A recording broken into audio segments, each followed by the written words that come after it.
Уважаемые коллеги, мы начинаем пресс-конференцию глав внешнеполитических ведомств России и США.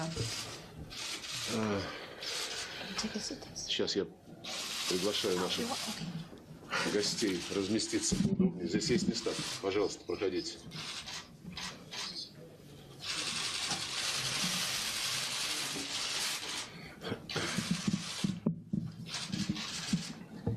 Добрый вечер. Это был длинный день. Мы провели переговоры с государственным секретарем Соединенных Штатов Америки Рексом Тиллерсоном. И только что состоялась продолжительная a long conversation with President Vladimir Putin of Russia. It has lasted for more than 2 hours. The negotiations have proved to be substantial and very frank. They have comprised the whole gamut of issues of importance to our bilateral relations as well as our interaction in the international arena. We have taken note of the fact that the current stage of our relations as well as the international situation as a whole are not the most calm ones. There are certain issues that have been inherited, so to speak, as time bombs from the previous administration, the Obama administration. We are being realistic, and we do understand that in order to overcome these obstacles, we have to make efforts, and we seek to do that.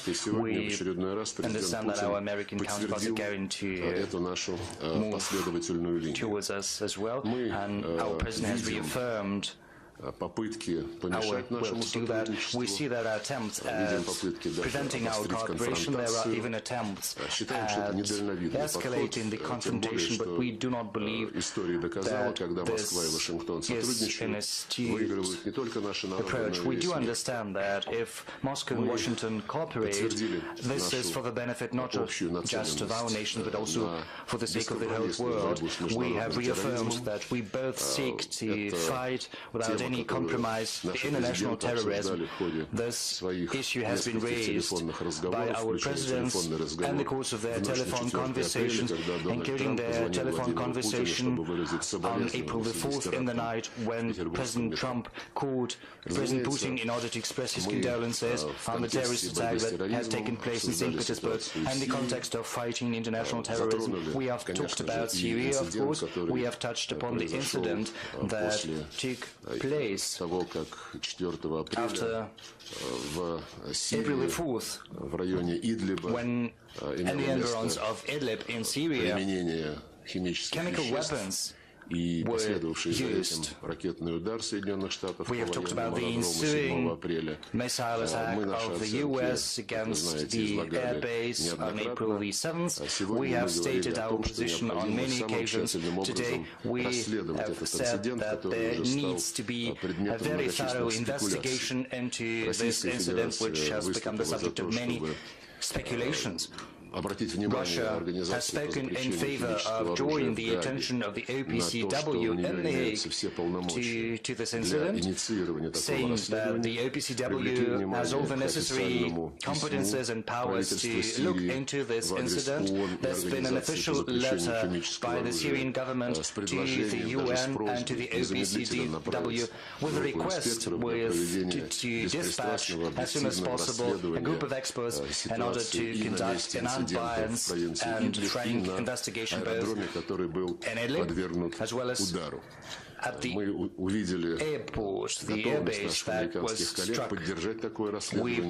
We have taken note of the American counterparts' willingness to support such an investigation. We do hope that the powers the UN and the OPCW have are going to be resorted to as soon as possible. In this context, we believe it's going to be counterproductive to try to adopt a resolution at the UN Security Council which would be not dedicated to investigating the incident, but more at legitimizing the accusations against Damascus. We do have some arguments, but we're not trying to oppose anyone on anyone. We want there to be a frank investigation. We have also talked about the state of affairs and the interaction of our air space forces as well as the coalition headed by the US, and the context of the memorandum we have on preventing incidents as well as ensuring the safety of air traffic over Syria. As you know, we have suspended the memorandum, but today the Russian president has reaffirmed that we're willing to put it back into force on condition that the primary force is going to be reaffirmed of both the American coalition and the Russian airspace forces. That is the objective of fighting Jabhat al-Nusra as well as the associated terrorist organizations. We assume as well that the publicly stated position of both Russia and the US, and there being no intention to interfere within the domestic affairs of Syria or any other state, are still in force, and we do hope that Iraq's example, as well as that of Libya and other countries, is going to be an admonition against trying to recreate the similar attempts anywhere else, including in Northern Africa. Let me say once again that we are willing to achieve an absolute defeat of ISIS as well as all the other terrorists. This is our common objective. It is still in force, and we have seen that this has been reaffirmed today as well. Apart from Syria and fighting terrorism in the region, we also have another political challenge, common challenge, that is to seek a political solution to the Syrian crisis. The US and Russia have been at the forefront over the recent years of international efforts at finding solutions, at rallying all the parties concerned, both parties to the Syrian conflict and external players, bringing them together at the negotiation table under the aegis of the UN. Today, we agreed to continue to work bilaterally in order to facilitate this process, to push the multilateral process forward. We appreciate that apart from the Geneva process, which we are full-fledged members of together with the American counterparts, we also have the Astana platform. At this platform, the American counterparts are represented as observers. Russia and the US have other opportunities to help the international community settle the conflicts in Libya, Yemen, and last but not least, try to find common approaches to break the stalemate around the Israeli-Palestinian settlement. I do hope that our ongoing contacts to that end are going to be fruitful. We also have another matter on our agenda, and that is Afghanistan.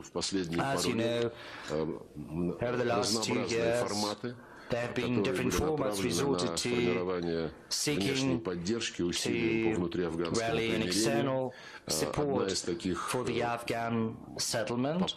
One of these attempts, one of these avenues we pursue, is going to take place on April the 14th in Moscow.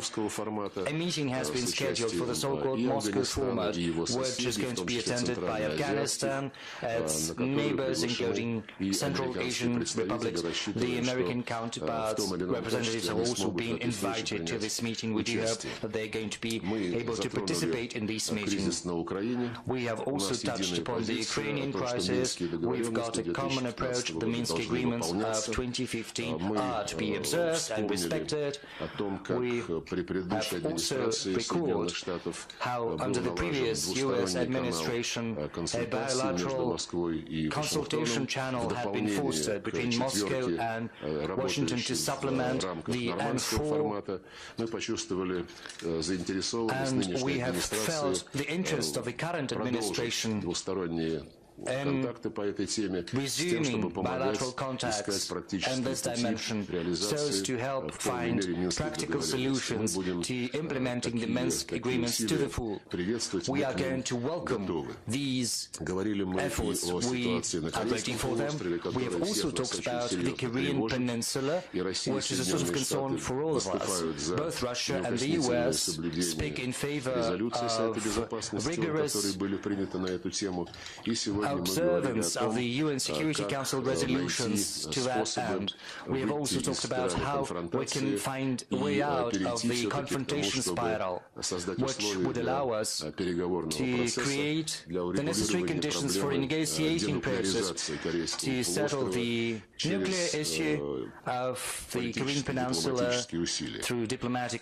Отметили мы и особую ответственность России и Соединенных Штатов за положение дел в сфере военно-политической безопасности в региональном и в глобальном разрезе, сверились усилия относительно хода выполнения тех договоров о стратегической стабильности, о сокращении вооружений, которые действуют между нашими странами, договорились преодолеть некоторую паузу, которая в этих процессах сложилась по объективным причинам в связи со сменой команды в Белом доме, и рассчитываем, что контакты по рассмотрению хода нашего взаимодействия в сфере стратегической стабильности и контроля над вооружением будут возобновлены и будут проходить по-деловому, прагматично, с прицелом на четкое выполнение того, о чем мы договорились. Упоминали положение дел в наших экономических связях. Our economic ties, we see that there is an interest among business circles on both sides to build up our cooperation to buck the negative trend which we've been witnessing in trade and investment due to objective and subjective reasons. We, for one, have promised to support the business initiatives on both sides. We'd like these efforts to get the support of both the Russian government and the US administration. There is another agreement. We have agreed to designate special envoys both from the State Department of the US and the Russian Foreign Ministry. These envoys are going to have a pragmatic conversation about the irritants, so to speak, that have piled up in our relations under the Obama administration primarily. I believe that should both sides demonstrate a pragmatic approach to this avenue, then it's going to yield results and will help improve our relations as well. On the whole, I believe we all understand how difficult the situation in our relations as well as in the world as a whole. There are many who would like to give a try at using the current communication technologies and cyberspace and the virtual reality. We know that there are people who abuse the opportunities presented by the modern technologies. They're trying to use these technologies to their advantage to pursue their goals, which are far from decent. But luckily both in the US and in Russia there are enough people who will be able to separate right from wrong and who will be guided by the fundamental interests, not just short-term interests of both our peoples as well as the international community as a whole. In brief, this is my take-out from the negotiations that have taken place. Despite all the issues, both objective and artificially created, we still have many prospects for cooperation. Russia is willing to cooperate with the US to be engaged in dialogue, not just dialogue, but also common approaches and common actions to pursue the interests of both countries. We will look forward to the US reciprocating our approach, and I do hope that the many hours that we've spent with Rex Tillerson, together, as well as with the President of Russia, have not been spent in vain. We understand each other better after the talks today. We do hope that these contacts will be followed up by us, as well as by our staff and by other government agencies of both the Russian government and the US administration. Thank you.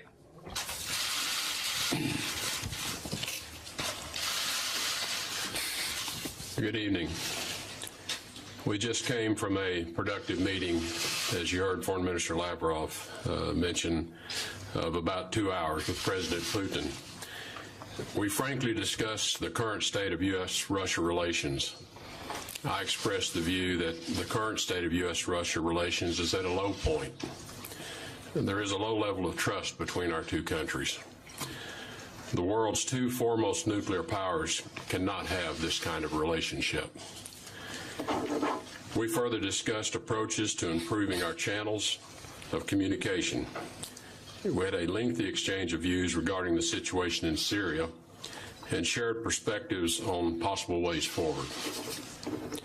Earlier today, Foreign Minister Lavrov and I had a lengthy conversation about issues that require immediate attention and issues that require longer-term attention. We understand that improvement in the long-term relationship will be required if we are to make progress on issues where we have different views. We spoke extensively about Syria, and in some areas, we share a common view. Specifically, we both believe in a unified and stable Syria, and we agree we want to deny a safe haven for terrorists who want to attack both of our countries. We agree that North Korea has to be denuclearized. We agreed there needs to be more senior level communication between our two countries, both at a diplomatic and military level. But there is a broad range of other issues in which we have differences. Some have global implications with long-term requirements, and others are understood to be bilateral. Over the course of the past 2 years, a number of reciprocal actions have been taken to demonstrate the dissatisfaction each country has with the other. We need to attempt to put an end to this steady degradation, which is doing nothing to restore the trust between our two countries or to make progress on the issues of the greatest importance to both of us. We've agreed to establish a working group to address smaller issues and make progress towards stabilizing the relationship so that we can then address the more serious problems. Foreign Minister Lavrov and I agreed we would consider further proposals made about the way forward in Syria, including consulting with our allies and coalition members. And we will continue discussions about how to find a solution to the Syrian conflict. We also discussed current threats posed by the North Korea's the regime's ongoing development of their nuclear program, and the constructive role Russia can play in encouraging the regime in North Korea to change its course so that we can create the conditions for talks regarding the future. On Minsk, we consider the importance of the accord. Russia can make progress in the implementation by de-escalating violence and taking steps to withdraw separatist armed forces and heavy weapons so that OSCE observers can fulfill their role.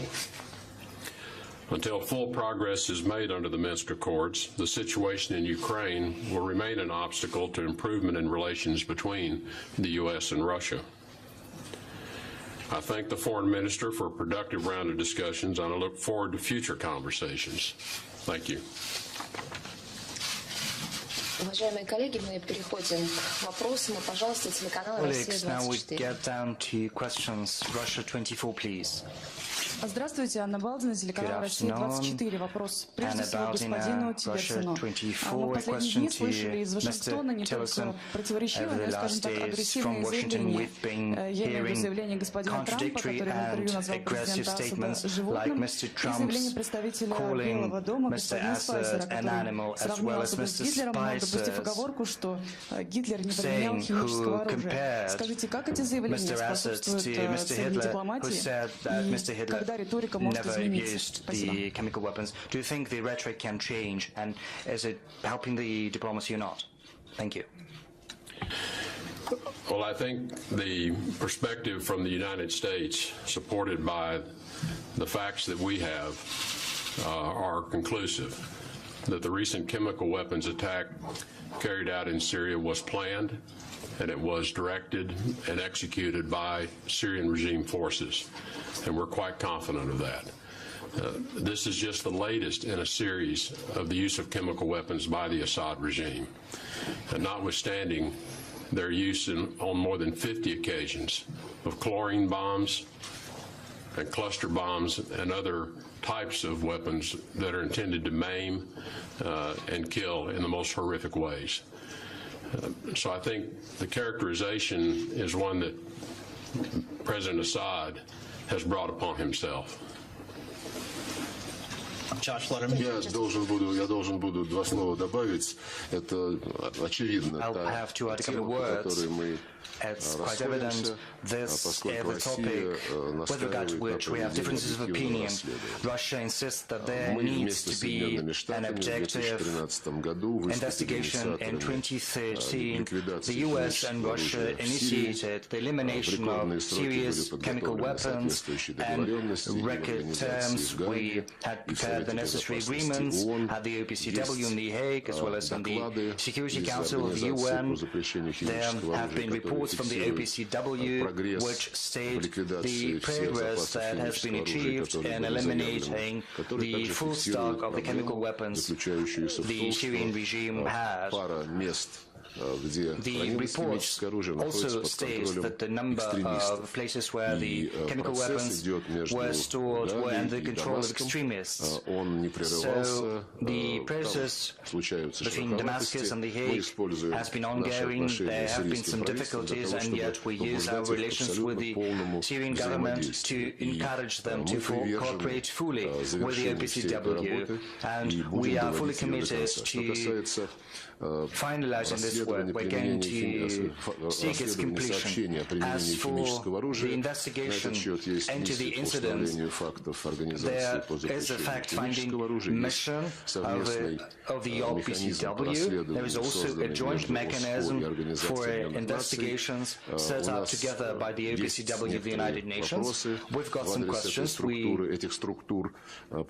want to be answered by these mechanisms. All the accusations against the Syrian Arab Republic's government of having used the chemical weapons, all these accusations are based on the so-called remote evidence provided by some NPOs. I'm not going to point out the white casks, helmets that have discredited themselves on many occasions. They have been found to be guilty of fraud. Now, as for all the evidence we've got of chemical weapons have been used in the territory under the control of the opposition. Now, I can say that on many occasions both the Russian armed forces and the Syrian government have provided physical evidence, including samples required to conduct an investigation to the OPCW. These were not some remote evidence. These were pieces of physical evidence. The study of these material evidence has been dragging on for quite some time. I'm not trying to level accusations at anyone, nor are we trying to exonerate anyone. We just insist that there should be an investigation into what has happened and what happened on April the 4th. And just as it happened in the past, it was timed quite interestingly with the start of a conference in Brussels. So when reports emerged on chemical weapons being used in the province of Idlib, the participants started to demand vociferously that the conference should be used to look into those accusations, even though this was a conference dedicated to the whole gamut of Syrian conflict-related issues. So we see that этого инцидента. so Мы убеждены в необходимости на трезвую голову провести беспристрастное, международное, независимое расследование этого инцидента, направив экспертов, интернациональную группу экспертов, объективных, профессиональных, на место, где были применены химические вещества, и на аэродром, который, по утверждению наших американских коллег, был использован для того, чтобы оттуда направить самолетами снаряды, начиненные химическими веществами.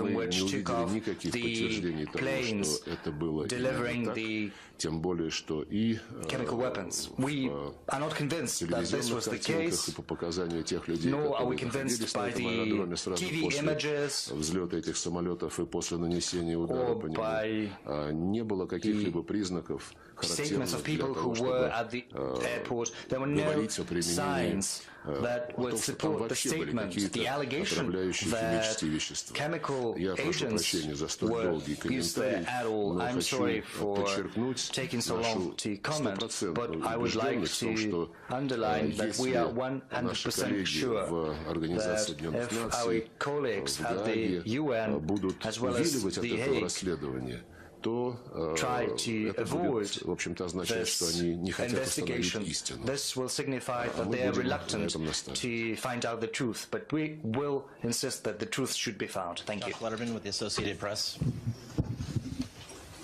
Thank you. Secretary Tillerson, I want to ask you about your conversations with President Putin about Syria.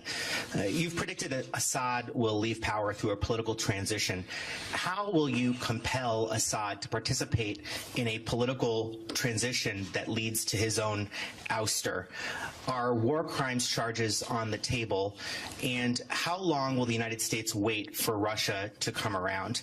And Foreign Minister Lavrov, if I may, your government and the United States government seem to be miles apart on the Syria issue, on Ukraine and other issues.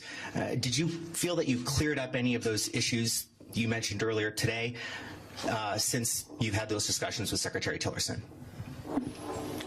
Well, we did discuss at length the future role for Assad, whether it be in a future political process or not.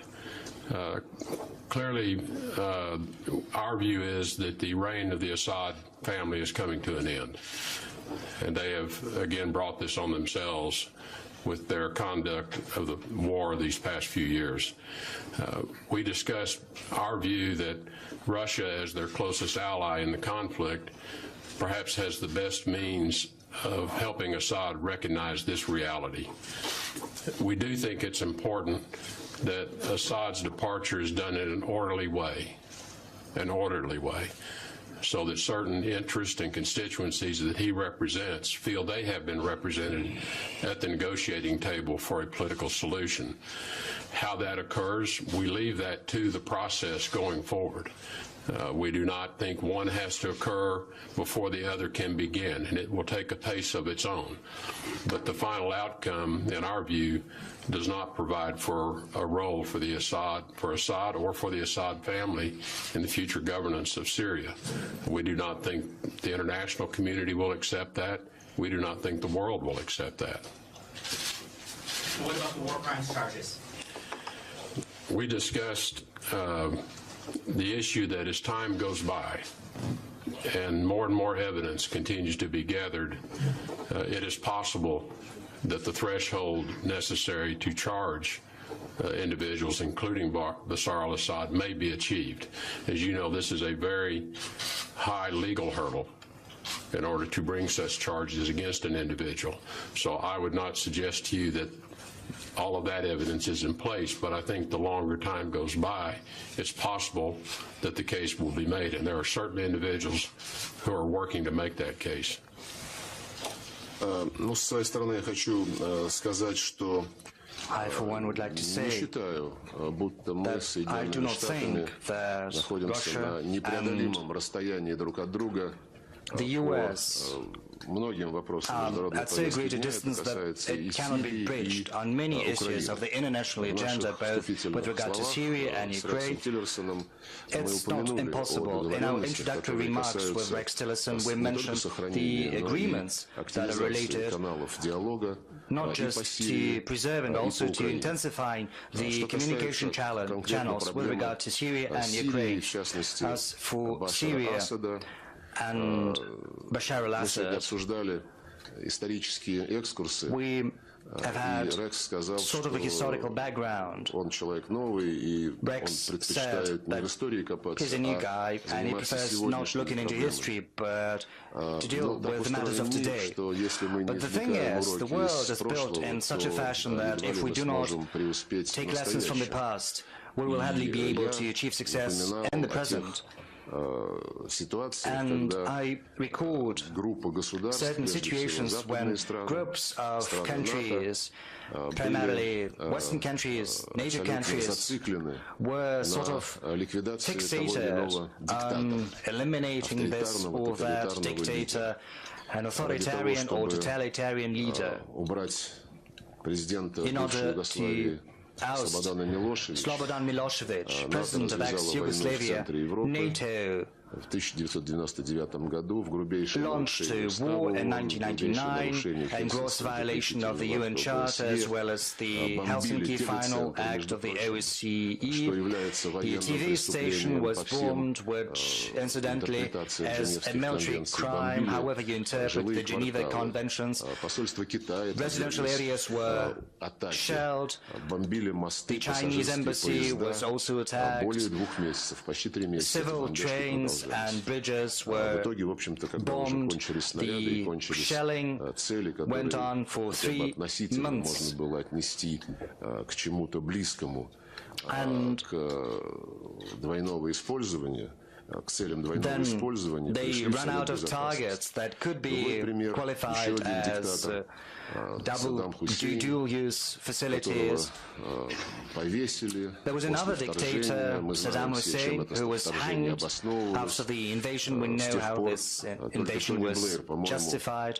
Since that, I покаялся think публично, Tony что все Blair это было was the фейк. only one Все to поводы для repent вторжения в publicly, Ирак. Где сейчас admitting Ирак, вы that все it had знаете, been a наверное, не fake, хуже, чем all the grounds for потом the Iraq был invasion. Муаммар Каддафи. There was another И тоже when Muammar Gaddafi, заявлялось, что этому диктатору не место в его it стране, had been said и что that there was no там place должна for this dictator in восторжествовать his демократия. Что сейчас country. It происходит was с said Ливией, that мы тоже знаем, democracy ливийская would prevail, государственность. but we know Под full well огромным вопросом, what is и мы happening in с Libya right Соединенными now. Штатами, The в том числе Libyan с другими statehood партнерами, has вчера об этом с all президентом but Италии наш non-existent. президент говорил, стараемся Our president восстановить talked ливийское about that yesterday государство with the Italian через president. национальное Right now we're согласие, trying to стараемся restore the Libyan прекратить statehood ситуацию, through the когда эта process of страна national reconciliation. We're trying превратилась в to канал незаконной put an миграции, end в to канал the работорговли, situation даже как in which сегодня this country ваши turned коллеги из into средств a массовой channel информации of human trafficking, сообщили общественности. as И, your media кстати reported говоря, today.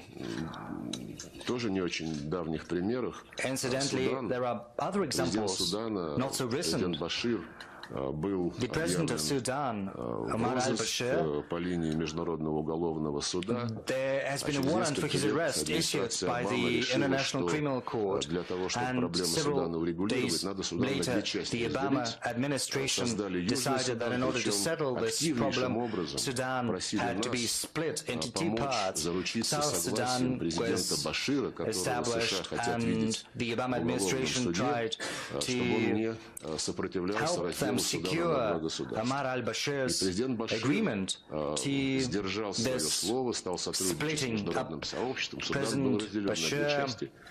held his end of the По bargain. американскому He проекту администрации cooperated. Обамы. Sudan Только для was того, чтобы split into сейчас two parts in accordance with the Obama administration's plan, and right now Washington, and then Washington insisted that sanctions should be introduced against the country they helped create.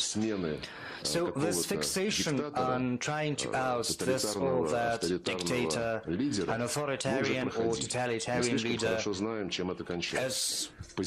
well known to us, and we know how it ends.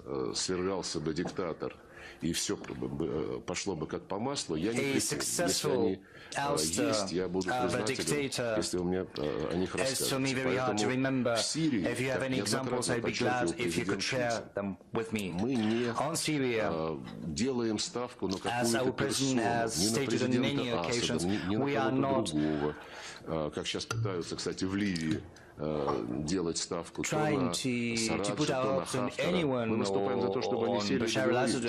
Точно так же и в Сирии. Должны все сирийцы, как это и записано в резолюции Совета Безопасности, сесть и договориться. Это должен быть инклюзивный межсирийский диалог. И судьбу Сирии должны, как записано в резолюции Совета Безопасности, определять сами сирийцы, без каких-либо исключений. И самое главное, не exemptions. The most important thing is not to eliminate a political leader from the chessboard, so to speak, but to agree on how the country is going to be built. It has to be democratic, it has to be secular, which is something the High Negotiations Committee speaks against.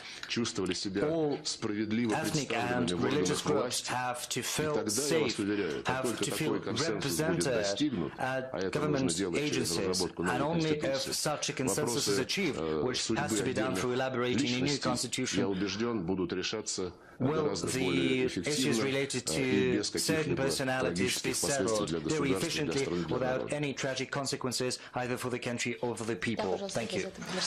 Commerçant newspaper, please. Your question. Спасибо большое, Елена Черненко, Thank you, Елена Черненко, Commerçant newspaper. I've got a question to Secretary Tillerson. Have you talked today about the alleged interference of Russia into the American election? In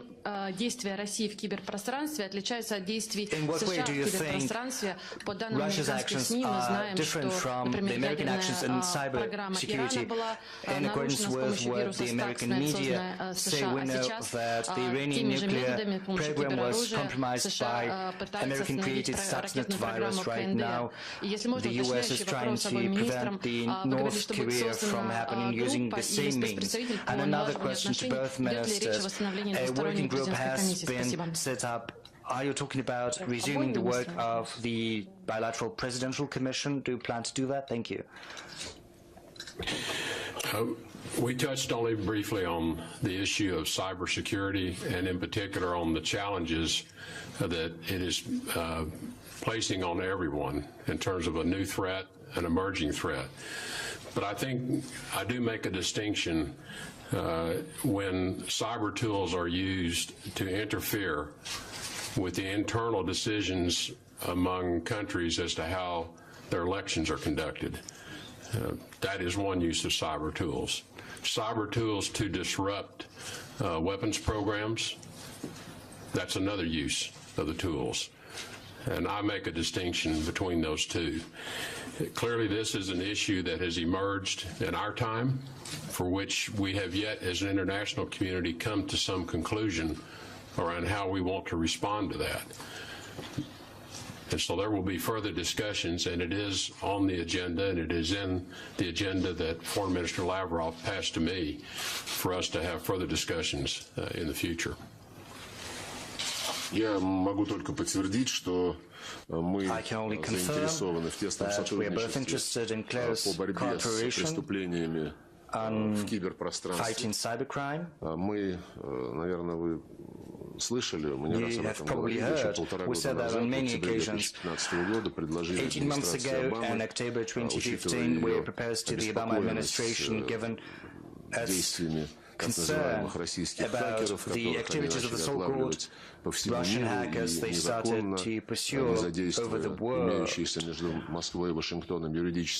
without resorting to the legal procedures that exist between Russia and the US. They started to detain these hackers and prosecute them after extraditing them from third countries. Back then, we said that we were not interested in our citizens being involved in these crimes. Therefore, we suggested that a special bilateral mechanism should be created that would exchange information in real time about anyone trying to breach the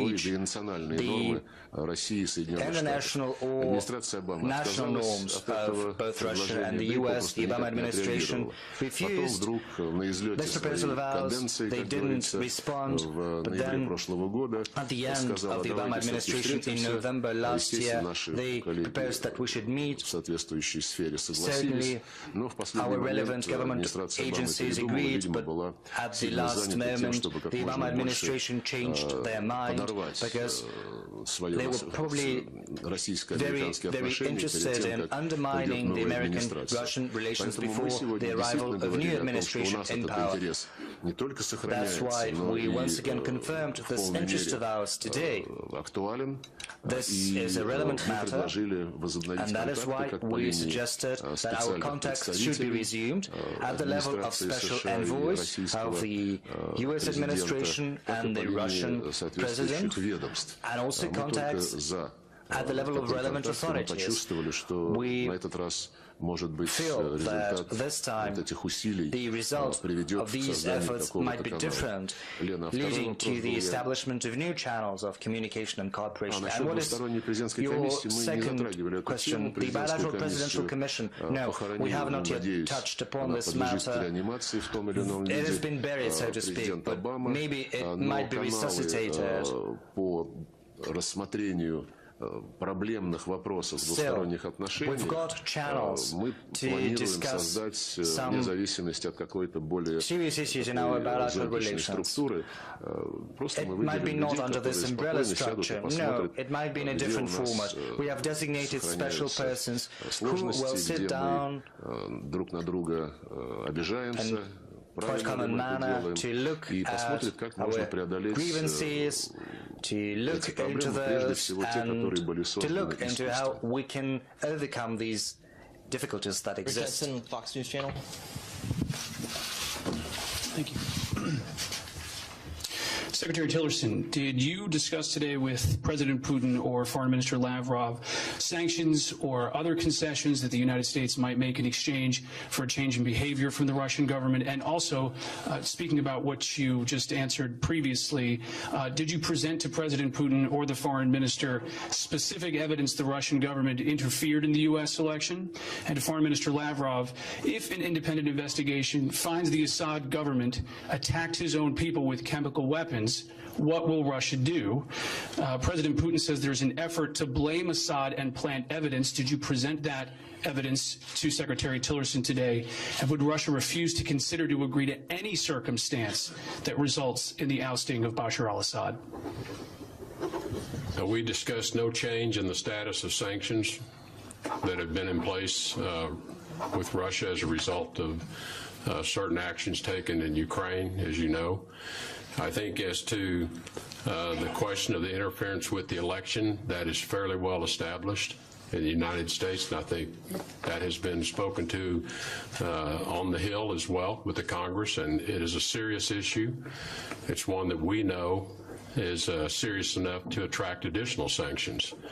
And so we are mindful of the seriousness of that particular interference in our elections, and I'm sure that Russia is mindful of it as well. Государственный секретарь санкциями сегодня не угрожал. State Secretary hasn't threatened to use new sanctions. He hasn't threatened us at all. We have had a frank discussion about the issues on our agenda. У нас существуют проблемы. Unfortunately, we've got some difficulties with regards to the majority of those issues. Now, as for вовлеченность сирийского руководства в химические атаки, government's implication in chemical attacks. Мы не хотим гадать на кофейной гуще, потому что на кофейной гуще сейчас уже нагадали те, кто поднял истеричную кампанию о необходимости срочно разбомбить Сирию уже до последнего камня.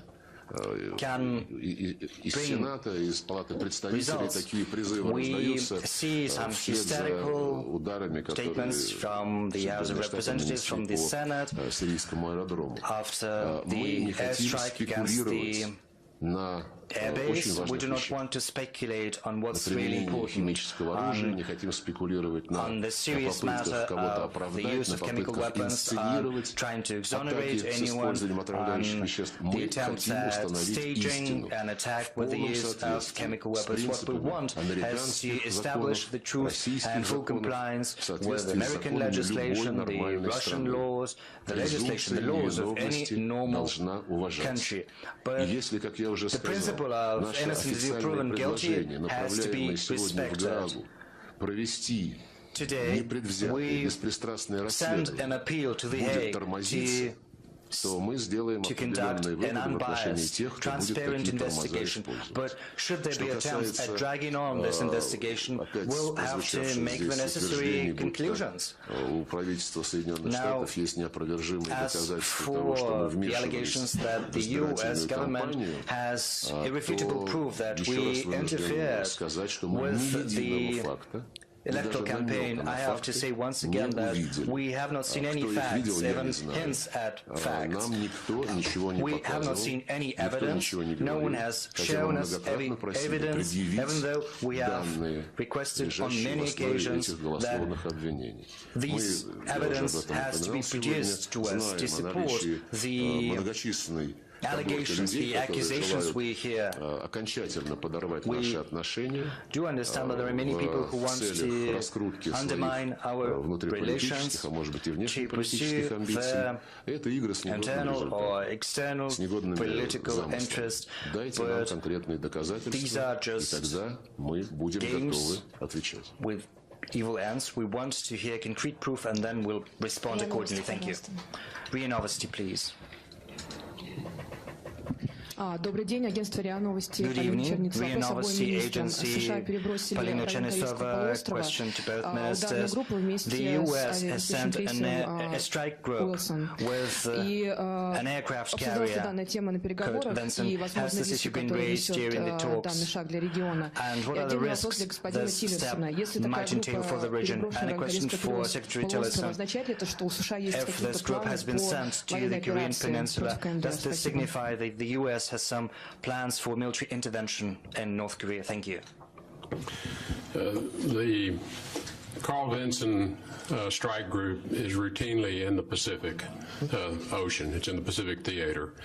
And its movements in the Pacific are made in a way that's planned by the military planners. There is no particular objective in its current course. The Vinson sails up and down the Pacific routinely, and so I would not read anything into the Carl Vinson's current locations. Ну, я только могу повторить, что мы обсуждали среди прочих многочисленных тем и ситуацию на Корейском полуострове вокруг него.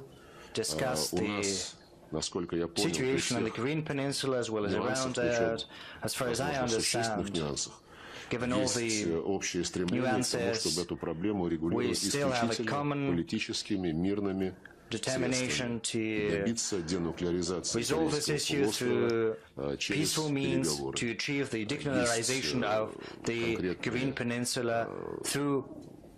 усилия, которые сейчас предпринимают There are certain efforts undertaken by the participants of what used to be called the six-party talks. We also have ideas of our own, just as our Chinese counterparts do. We believe that we've got to rally around the cause of finding peaceful solution to this issue. And the last question from the American side. Thank you. Brennan with CBS News. Thank you very much. Mr. Secretary, before these meetings, you said you believed Russia was either incompetent or complicit in these chemical weapons attacks. After your extensive meeting with both Vladimir Putin and Sergei Lavrov, do you know which one that is and what concrete thing can be done to rebuild that lack of trust? And Minister Lavrov, if I could indulge you to answer in English, if you would, sir. President Trump has called Bashar al-Assad an animal. This is the leader your government continues to back. Can you tell us how long Russia will be willing to risk the lives of its soldiers and spend its money to protect him? With respect to Russia's complicity or knowledge of the chemical weapons attack, we have no firm information to indicate that there was any involvement by Russian forces into this attack. What we do know, and we have very firm and high confidence in our conclusions, that the attack was planned, carried out by the regime forces at the direction of Bashar al-Assad. Могу только подтвердить еще раз, что I can only как say и в once случае again с так называемыми русскими хакерами, and the case with the so-called Russian hackers инцидентами в Сирии, and the chemical incidents in Syria, многочисленных утверждений на словах, получить хоть какие-либо свидетельства get some concrete evidence, not just words. So far, we have not seen any facts. And let me highlight once again. Работаем по просьбе легитимного правительства we are acting at the request of the legitimate government of the country which is a member of the United Nations. This country is under no sanctions of the UN Security Council. We are acting there in order to fight terrorism. And it is in our interest to prevent Damascus from being engulfed by ISIS and the al-Nusra Front. If you look at the facts, over the last 18 months, the coalition set up by the Obama administration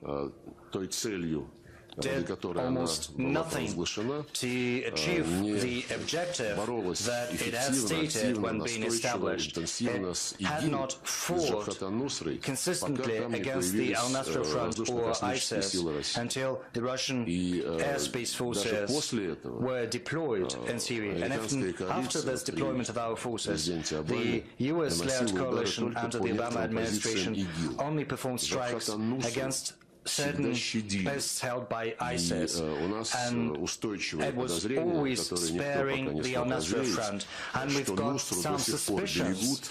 We think that the al-Nusra Front is still chaperoned and spared to resort to Plan B, to overthrow the Assad regime with force. We know how this is going to end because we saw similar situations in Libya and Iraq, and we do hope that the people will prevail who know how to learn from history. Now, as for who is responsible for the crimes committed in Syria? We've got to look into that. But as one American counterpart said, there will be time for everything. We've got to set priorities. And recently we've heard new priorities from Washington saying that ISIS is priority number one. And as Mr. Spicer has said, we have the resources to defeat ISIS without doing anything to the Assad regime. This is the same thing John Kerry had told me. The US administration, he said, was convinced that ISIS was a more serious threat and a more important objective than the Assad regime. So I think we think along the same lines. We have to see the common threats. They are apparent. And if we are to fight ISIS, if we are to emerge victorious from this fight without ousting the regime, не то, что не победить ИГИЛ, а проиграть when ИГИЛ. ousting the Так что regime, давайте все-таки this is no guarantee that we are going to defeat ISIS. On the contrary, ISIS might emerge victorious if we oust the regime. So we should be guided by common sense. Thank you, not by emotion. Colleagues, this is the end of the press conference. Thank you for participating. Thank you.